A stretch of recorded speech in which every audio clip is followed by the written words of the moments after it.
вкусные, сочные и полностью натуральные сардельки. В этом ролике простой рецепт и основные тонкости, так что если интересно, продолжайте смотреть.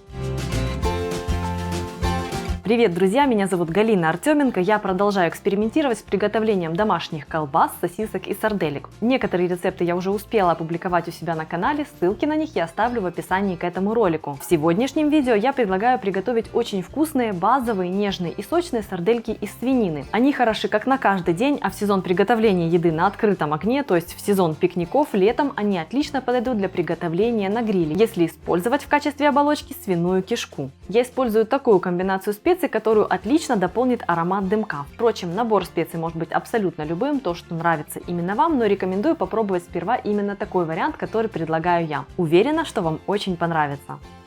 Список ингредиентов сейчас доступен на экране и продублирован в описании под роликом. Использую свиную лопатку, и перед использованием я ее специально выдержала в течение 3 дней. Так сардельки не будут рыхлыми и все получится. Выдерживать не стоит в пакете, в котором мясо было куплено, так оно может задохнуться. Я использовала стеклянный лоток. Также можно использовать пластиковый, проложив мясо бумажными полотенцами. Соль. Использую смесь обычной и нитритной. Нитритная соль не только сохраняет розовый цвет и придает характерный вкус, а еще и бережет от пагубного воздействия бактерий, предотвращает развитие ботулизма. Смесь специй: уцхасунели, голубой пажитник, луковый порошок, это сушеный лук, и черный молотый перец в равных количествах. Первым делом измельчаю мясо, установив мелкую решетку. Мясо должно быть очень холодным, и даже можно его слегка подморозить. Отправляю в фарш соль, специи и вымешиваю его до распределения. Температура фарша при работе не должна подниматься выше 12 градусов.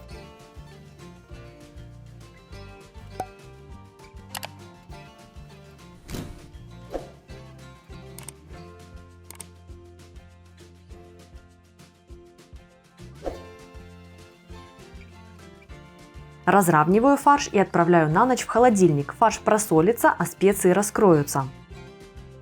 Сейчас хорошо видно, что фарш после ночи остался розовым в толще. В чашу комбайна отправляю половину фарша и вливаю половину ледяной воды. Смешиваю не все сразу, чтобы фарш не очень нагревался, ведь температура очень важна. Нужно получить однородную и гладкую эмульсию. При этом мой домашний комбайн не дает возможности добиться идеальной гладкости, но фарш получился таким, как нужно, упругим и нежным.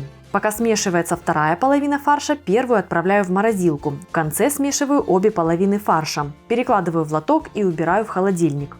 В этом рецепте буду использовать коллагеновую оболочку диаметром 32 мм, которую можно набивать сразу без замачивания. Также можно использовать натуральные кишки или же термоустойчивую пищевую пленку, либо рукав для запекания.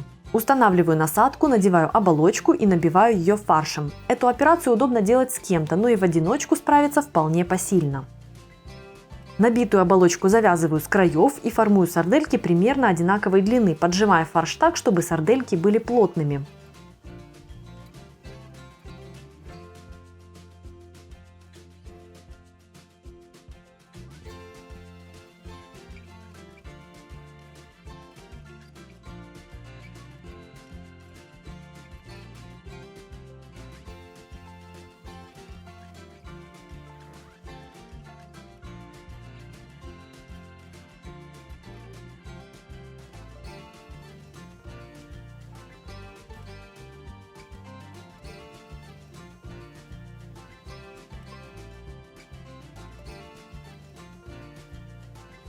Оставляю сардельки при комнатной температуре на 1,5–2 часа. Приступаю к термической обработке. Духовку разогреваю до 90 градусов в режиме конвекции. Отправляю туда сардельки и готовлю в течение 20 минут. После этого в одну сардельку устанавливаю щуп термометра, на дно отправляю противень и вливаю в него кипяток. Температуру убавляю до 75, а режим переключаю на обычный верх-низ. Температура готовности сарделек 70 градусов, и они дошли у меня до такой за 15 минут. Извлекаю щуп, достаю сардельки из духовки и перекладываю их в раковину с ледяной водой, чтобы быстро остудить. Также можно приготовить сардельки в воде, как я показывала в ролике с рецептом нежирных сарделек из индейки или куриного филе. Ссылку оставлю в описании.